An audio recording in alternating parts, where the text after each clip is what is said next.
Hello and happy Out in Higher Education Week. Out in Higher Ed Week is Point Foundation's annual event highlighting LGBTQ and ally voices in higher education. This year, we're inviting our entire community to join us in looking forward and shaping the future of post-secondary education now. I'm Tina Kim, Chief Program Officer here at Point Foundation. This year's class of Point Scholars is our largest ever. We are supporting 1,000 scholars across our programs by providing financial support, leadership training, and community to the LGBTQ and ally college students. Our work improves the representation of LGBTQ people and allies in nearly every industry, ensuring that LGBTQ people have a voice and are provided equal access and opportunity in every sector. For today's panel, 2 current Point Scholars and 2 Point alumni will be joining us in envisioning what we want post-secondary education to look like in the years ahead and how we build that future together. With that, I will now introduce our panelists. First up is Carlos. Carlos is a Point Access Scholar and a doctoral student studying education. His research focuses on rural queer Latinx students in higher education.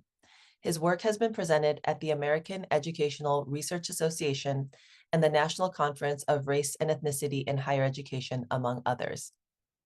Next is Kris.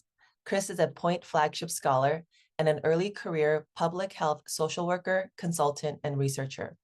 Kris co-founded Boston University's LGBTQIA+ Student Resource Center as part of the Boston University Student Task Force. Marcus Lee was a Point Scholar between 2014 and 2019. He is an assistant professor in the Department of African American Studies at Princeton University. His research concerns histories and historical representations of Black, gay, and lesbian politics. And finally, Kim Hackford-Peer was a Point Scholar between 2007 and 2010. They are an associate professor in the Division of Gender Studies at the University of Utah. Kim teaches classes, many of which carry general education designations that focus on queer and trans studies, representation, and pedagogy. We do want to note that both Marcus and Kim are here as Point alumni and not as representatives of the institutions they work for. Next, I'd love to transition to our discussion. For our first question, I'm going to ask Carlos to start us off.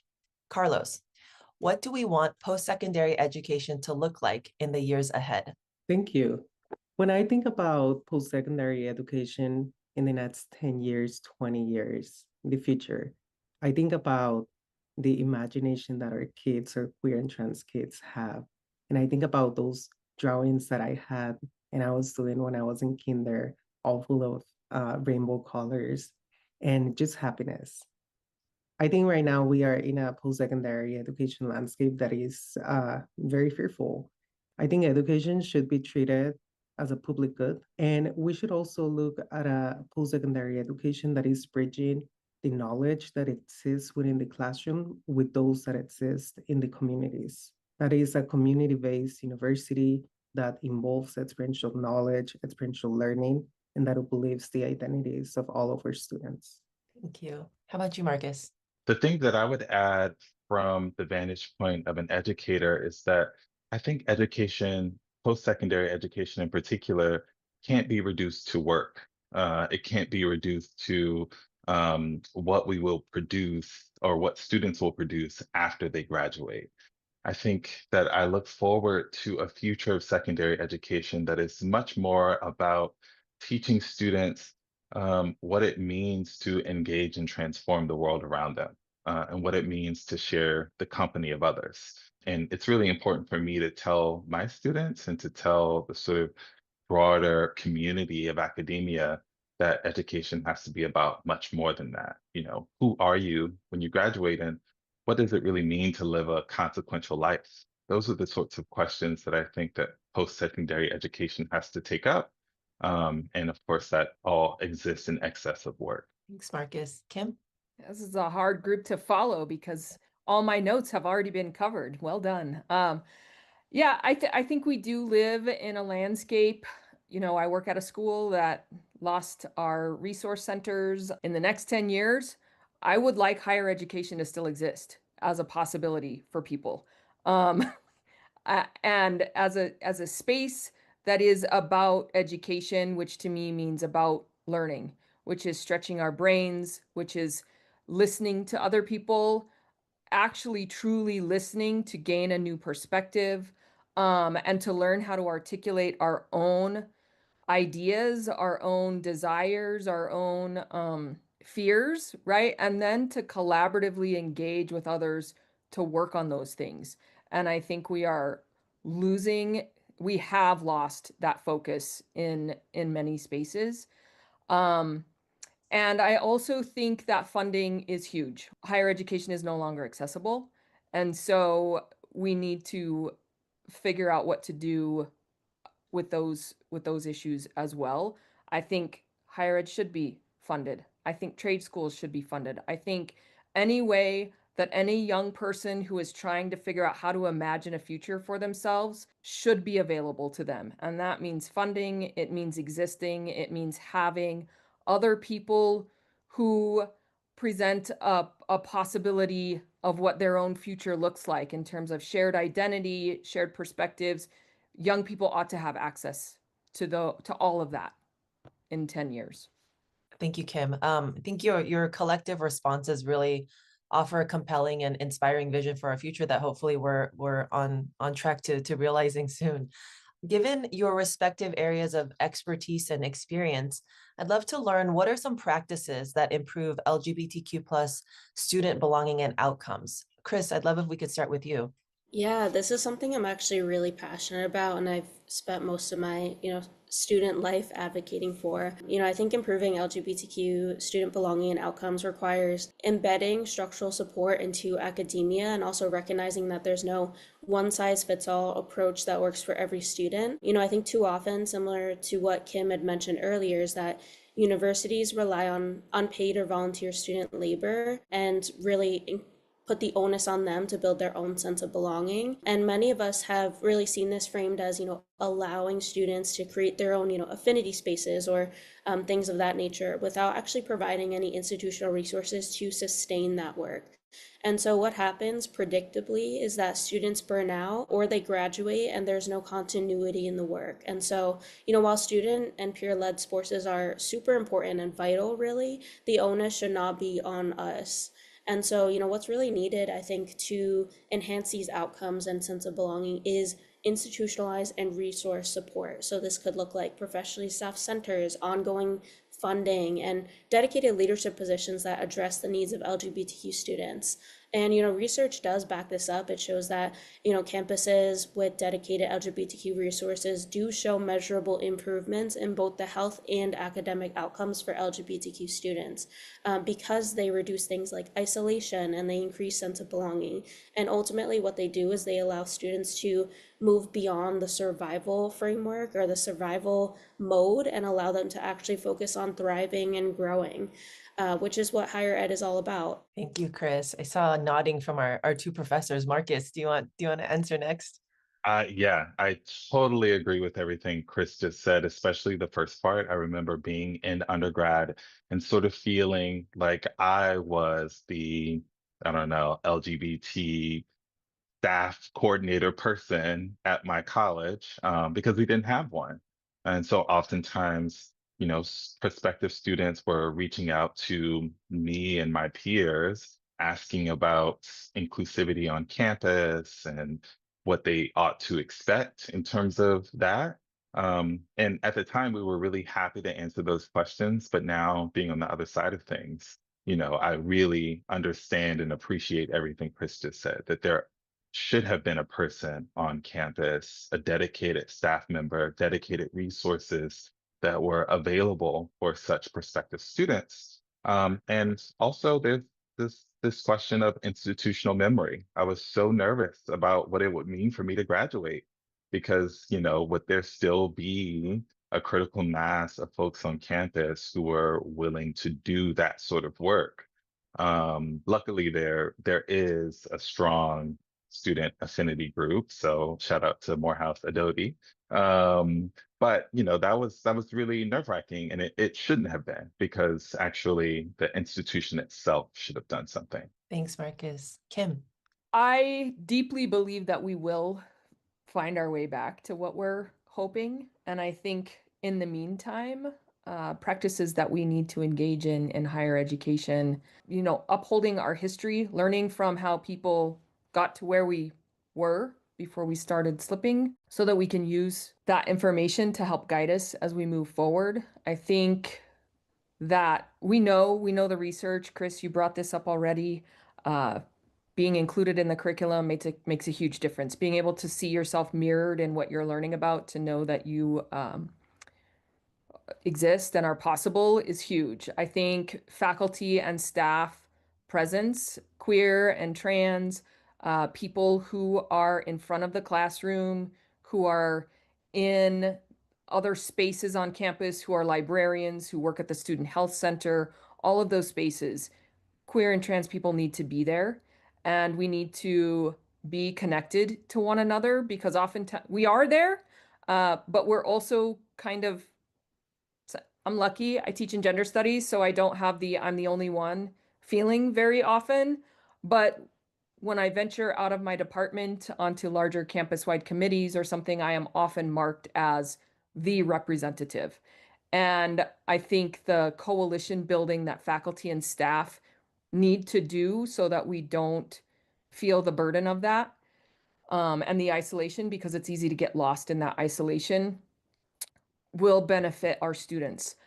Because also, I remember being an undergraduate student, and I didn't even have the option of thinking about what Marcus was doing. Like, it just wasn't even a possibility, right? So as a faculty member now who is older, I see the loss of what existed 5-10 years ago, and it is becoming my job unofficially to do things like plan a community-wide lavender graduation, so that the tradition doesn't die. The other thing I think we need to work on in terms of practicing that supports student belonging and outcomes is exactly what Kris said from the faculty perspective, not burning ourselves out. Because as soon as I'm burnt out, I'm no good to my students, and that does not help them feel like they belong. That does not help them work toward graduation. Access to housing that is safe and affordable is essential. Like, these are all obvious things that I believe we can work on, and I know we are working on them. Thank you, Kim. Carlos. Yeah, it's gonna be so hard answering this after all of you. As I was listening to all of the practices and critiques of our current institutional systems and education, I was taken back to the time when I was working as a student affairs professional. The college received some funding for queer and trans student support, and they didn't know what to do with the funding, which I wish there was that funding now. And they just said, oh, Carlos is queer, so he can do it. And it was such an interesting thing, because I was very passionate about supporting the students and making sure that the money was spent on things that are actually needed. But it ended up to the point that Kris shared, that is the burnout. We cannot, as educators and institutions, put the labor on one single person or one single department just because we identify as queer or trans, but rather how we embed this in the institutional systems, and how there is a team that can be working towards this transformation of the institution. And it made me think about, once this person leaves, which is the story of many of us, what happens to all of those systems of support? I later on knew that the person who was hired for the role wasn't even queer or trans. It ultimately makes a disservice to our students and to that sense of belonging and inclusion. If I would have to give some type of advice to a leader of a higher ed institution trying to understand how to foster a sense of belonging for our LGBTQ plus students, it would be to go back to the cultural intuition of our queer and trans people in the college, and asking them what are the lived experiences, lived challenges that we need to redress, and maybe going into a room where we can take decisions and create our own programming and practices. So yeah, that's what I have to add. Thank you. A theme that I'm hearing in your responses is just that LGBTQ plus student belonging and outcomes, it has to be a shared responsibility and something that has to be committed to at all levels. And so in terms of like transitioning to the next question, looking forward, knowing that community is required, what do we want LGBTQ plus and ally community to look like as we build a better future together? Marcus, please share your thoughts. Part of my response is just basic assertion that we do, in fact, need to have community, and that I think that LGBT students today should see value in seeking community with one another, even in this moment when they are told that they are normal and ought to conduct themselves as such. The other thing that I would add, and this is also going to sound basic, but I guess there are no new lessons under the sun, is that I think that this sort of community just can't be based on sameness only, right? By that I mean that I would like to think that LGBTQ people and their allies don't see themselves as activated only when they can identify in some way with a person who is experiencing some form of inequality or injustice, right? That you can actively see yourself in that person. It should be the case that injustice generally is the thing that activates community and keeps it together. And so, yeah, I would say that those are the two things: that insistence that we do still need community, but also that that community should not just be based on looking for sameness. Thank you, Marcus. Kim. Thanks, Marcus. Absolutely, 100% agree with both of those sentiments. And I guess to build on that, I think one of the things that I am looking for is a way toward like not surveilling each other. I think that so many others are surveilling us right now and creating expectations, impossible, unreasonable, disrespectful expectations of who we should be and how we should be, that when I experience that happening within either smaller or like larger queer and trans communities, I feel really sad about that. And I think it's not doing us any favors. And I think, again, that is a place where we can look back to our history where where there were expectations of how you would show up to protest and what you would wear. And we need to learn about how and why people arrived at those decisions and how and why sometimes it worked and more than often it didn't for the majority of people. And then that's where we get to dream from this moment in time, what do we do differently? And how do we get away from this this idea that because we're queer people or because we're trans people, we know better? We might, and we might not. And both of those things are probably true, right? So oftentimes I also see that being a point that keeps us separate from true allyship, is when it's difficult to trust the people who show up as allies.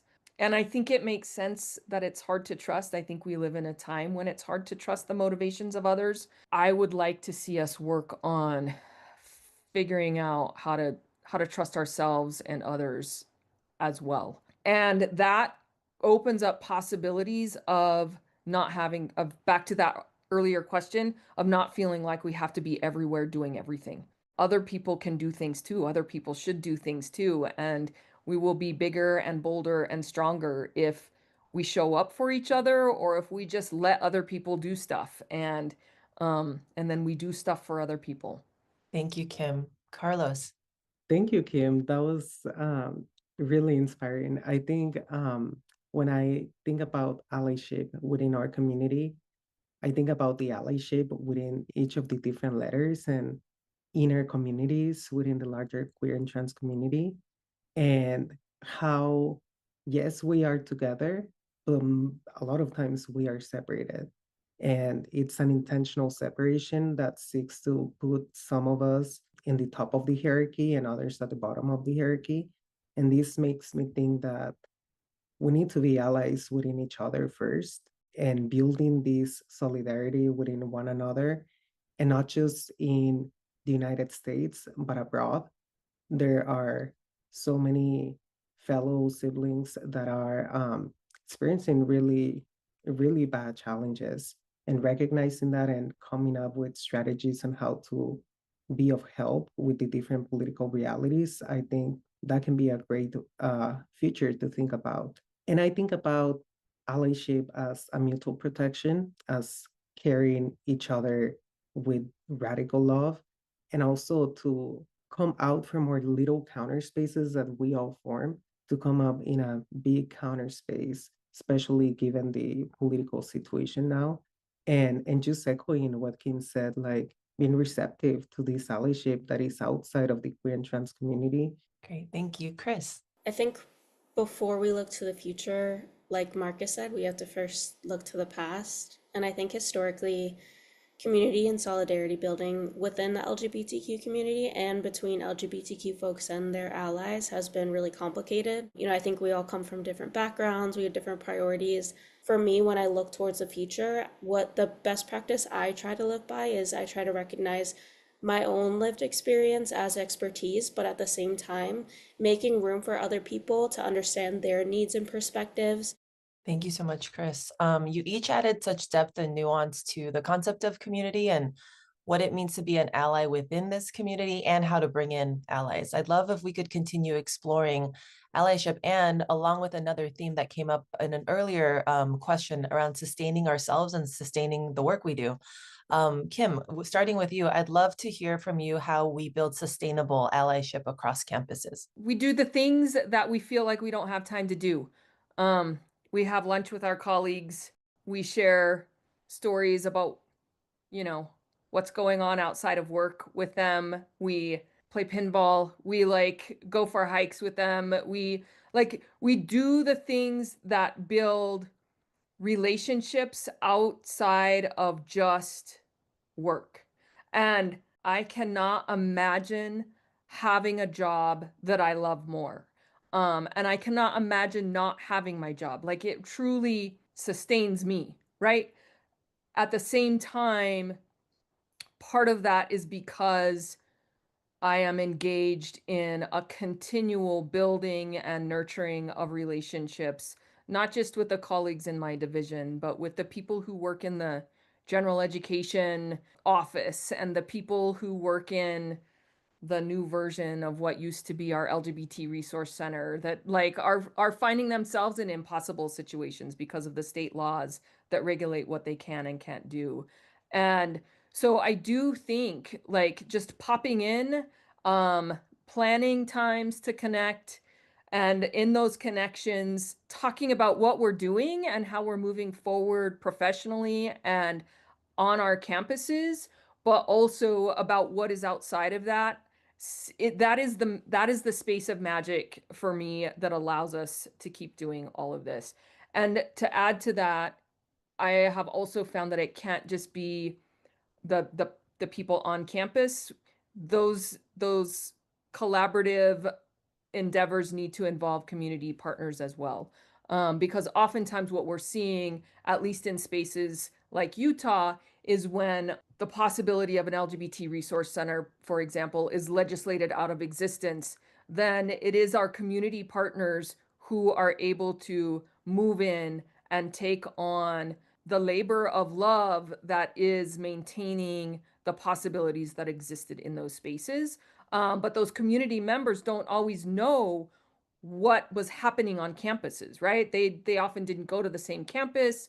So that partnership, that extra time and work and really nurturing one another's ideas about what could and should be is essential. There we go. Do all the things that we don't have time to do. Simple. Thank you so much. Powerful, simple. Carlos, how about you? Yeah, I think to build this sustainable allyship on campuses, it requires queer and trans leaders to be vulnerable especially with those who are trying to be allies, but need more insights in why is it important. And this shared vulnerability that we can engage in is ultimately our power, because we are sharing our stories, we're sharing our needs, our challenges, and again, strategizing on how can we build a bigger community, a stronger community, and all for the purposes of ensuring that there is belonging and love and community. And I think about a recent case in my hometown where the LGBT Center changed its name and its mission because of the political challenges that were happening on their funding. And one of the ways in which allyship came up, it's by this shared vulnerability. Like there's resources needed, specifically in rural America. It's a context that queer and trans students and people are very vulnerable. And so we need those allies to come up, especially community partnerships. And how can we put together an impromptu community center and having different locations? I agree with everything that Kim said. We need to kind of start looking outside of the campus and see how we can involve this community-based sort of allyship. Thank you, Carlos. Kris. Yeah, I appreciate that you mentioned sustainability in relation to allyship, because I see allyship as an ongoing practice, not necessarily like an innate identity. And so I think what this means to me is that allyship really depends on being consistent and having, consistent follow through, even when it's not necessarily convenient or personally or professionally beneficial for, the ally. I think it's easier to show up for Pride Month or in the short term after a crisis when LGBTQ folks are top of mind for some folks. And yeah, ultimately, I think when campuses treat allyship as a collective commitment rather than an individual performance of allyship, I think we can really create cultures that really include LGBTQ students at every level rather than kind of an individual performance. Thank you. Marcus, if you'll close us out for this question.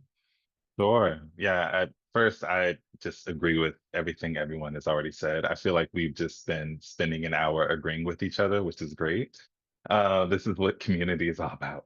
And I really just want to underscore what Kim said about building relationships with one another, and that being like a sort of building block of what allyship and community could be. I really can't stress that enough. And the thing that I'd add is that, like I think that we've been having, rightfully so, we've been having a very serious conversation about this, but also a lot of this can be fun, like, to get to know, like make some friends, let that friendship become something that can be important beyond the two people. I can't tell you how many times I have been organized by an organizer who doesn't know me beyond the fact that I am a person or an individual that can just be added to some action or something else. And I think that when you actually have meaningful friendships with people, like if me and Kim go bowling and then the next day Kim's like, yeah, like also we need to do these things to support students, I'm much more likely to say yes.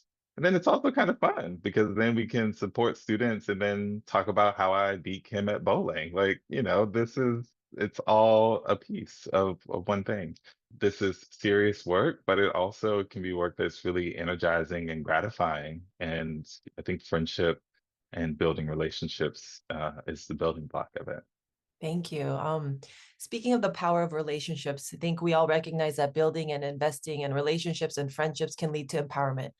Seeing yourself in new ways and in new spaces, considering different possibilities for yourself and your community. I think we would also agree it's an important value of higher education as well. So to close us out with our final question, I'd love if each of you would be willing to share a moment when you felt empowered or helped empower somebody else within an educational setting.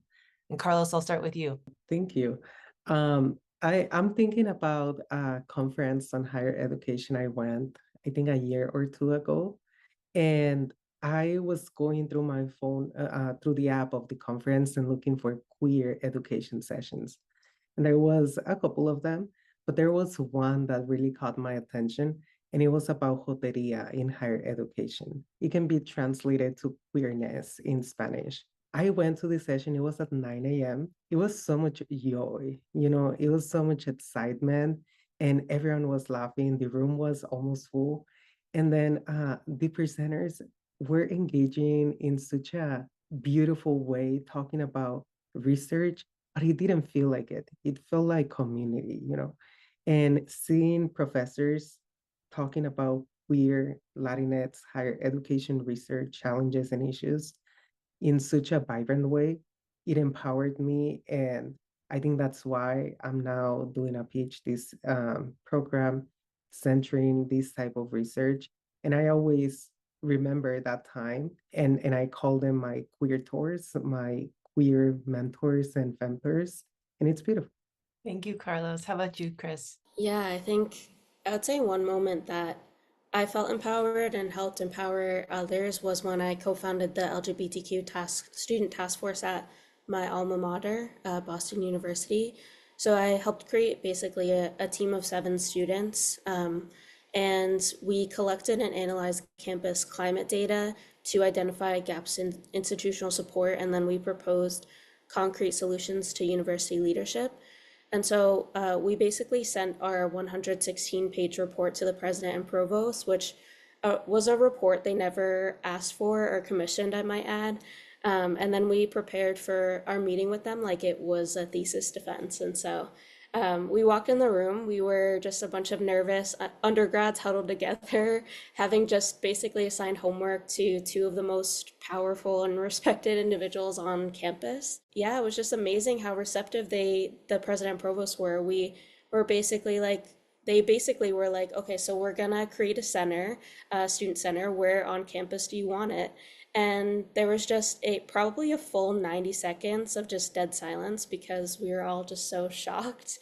And it was really affirming after years of, fighting for recognition and basic support for LGBTQ students. And so, through collaborative efforts, we did successfully create the school's first LGBTQ student center, which was a really milestone achievement, especially at a time when a lot of centers unfortunately have been defunded or shut down. Yeah, this experience was really super empowering for me because it showed to me the impact of data-driven advocacy, and that activism can take so many different forms, and that data-driven advocacy is a great way to do it for a college. And then also it demonstrated how collective student voices can really drive lasting institutional change even beyond our time at that college. Wow, thank you, Kris. That's so impressive.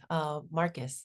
That is really impressive and hard to follow. My mind always goes back to being an undergrad and doing student organizing in undergrad. And one of the events that my group, which was known as Safe Space, would put on was an event for Coming Out Day, which was called Closet Cases. And so we would have like a panel or like a series of people coming together to talk about what it meant to come out, something, really basic. But every time we put on the event, the room was sort of packed out with people who were all just sort of at the edge of their seats, listening to us talk about our own stories and also empathizing with us, right? Sharing something. Every iteration of the event, we tried something different, but it was really energizing and exciting just to see how many people came out and to see what a lasting impression the event had on others. And one of my, I think, proudest moments was to have a person who was a first year, the first time we had the event, become a part of the event 2 years later as a junior. So he moved from being in the audience to being an actual speaker. And he was so nervous, but he did it. And I was like a proud father just in the corner, like, this is happening. So yeah, I share that as my moment. That's so powerful. How about you, Kim? I think the thing I think about is, so I'm a total nerd when it comes to pedagogy and thinking about how to be a good teacher and a good learner. And so at the beginning of every class I teach, I just model to students what it means to sort of claim a name and identity and how it doesn't have to be stable and solid. And in doing so, I also open up spaces of possibilities for students. So I talk to them about my name. I talk to them about why my name is important and what they can and can't do to my name. And then I do what seems to many of them at the time like sort of a counterintuitive thing is I give them options. I let them decide what pronouns they use for me. And this is only for students in my classes. This is not for my colleagues. This is not for administrators. This is not for anyone who holds power that over me. But I think the way I talk about it with students is they won't harm me by using she, her pronouns. There isn't an extra level of affirmation personally for me by using they, them pronouns. And I talk to them about what is not compromisable. I am not compromising on my lesbian identity. They need to understand me as a lesbian. They need to understand me as a lesbian in a partnership with a woman and as a parent who's deeply like I am a mama to the core, right? And I worked hard to be a mama and I will not relent. And I am a teacher. Like I was probably born to be a teacher. And those things they can't play with. But if they need me to be a lesbian teacher, mama who's non-binary, I'll be that for them so that that can help them play with that or imagine what that might be for them, or who's trans mask, or who, like, however they're making meaning, whatever they need. And the reason I do that is because I didn't have that, right? Like, we all know the saying, become what it is you needed when you were younger. And I'm not trying to become that. I'm just trying to give possibilities, create options for people that I didn't even know that I could want when I was younger. I didn't know what I needed when I was younger. And the act of creating those possibilities has actually opened up more possible ways for me to be able to articulate who I am in the world and how I am in the world. And practicing that in a classroom that's full of students who I come to know and trust and care for deeply also empowers me to play with that more outside of the classroom, in my community, in other spaces. I love how some of these examples are just, there's that mutual empowerment that's constantly happening as well. It's not necessarily like one directional. I just want to thank our panelists for this enlightening and powerful and fun discussion. If you would like to join Point in supporting change makers and building a brighter future, please visit pointfoundation.org/out today. There you can share your vision for the future of post-secondary education and find free resources for students, educators, administrators, and allies. And also, today is the final day of Out in Higher Ed Week, which means it's the last day to have your gift doubled up to $12,000, thanks to a generous anonymous donor and Point Board of Trustee member, Selena Dial. Thank you so much for joining us today.